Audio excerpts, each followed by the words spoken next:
Live బైటింగ్కి అలవాటు పడిన ఈ పులులు ఏం చేశాయంటే అక్కడ మనుషులను తింటాం అలవాటు పడ్డాయి. 3 నెలల్లో ముగ్గురిని చంపేసి తినేసాయి అనమాట.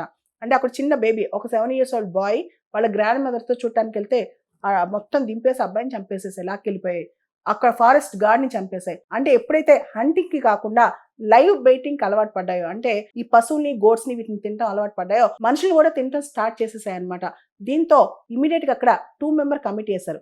2-member కమిటీ ఏం చెప్పిందంటే యారో హెడ్ మేజర్ టైగర్ ఏదైతే ఉందో దాని పిల్లల కబ్స్ ఉన్నాయో వీటన్నిటిని రీలొకేట్ చేయాలి, వేరే రిజర్వ్ దగ్గర తీసుకెళ్ళాలి అని చెప్తున్నా అసలు ఆ ప్రయత్నం జరగట్లేదు అనమాట. దాంతో ఈ రణథంబోర్ టైగర్ రిజర్వ్లో మ్యాన్ ఈటర్స్ బాగా పెరిగిపోయాయి. దీంతో మ్యాన్ ఎనిమల్ కాన్ఫ్లిక్ట్ కూడా విపరీతంగా పెరిగిందనమాట. మనకు తెలుసు కొన్ని టైగర్ రిజర్వ్స్లో క్యారింగ్ కెపాసిటీ కన్నా ఎక్కువ టైగర్స్ ఉన్నాయి.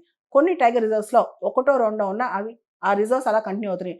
వీటిని కనుక రీలొకేట్ చేస్తే కనుక టైగర్స్ని లైవ్ బైటింగ్కి అలవాటు పడ్డాయో, మనుషులు తినేస్తున్నాయో వాటికి ట్రాంక్యులైజేషన్ ఇచ్చి ప్రస్తుతానికి నిర్బంధించి ఉంచారు.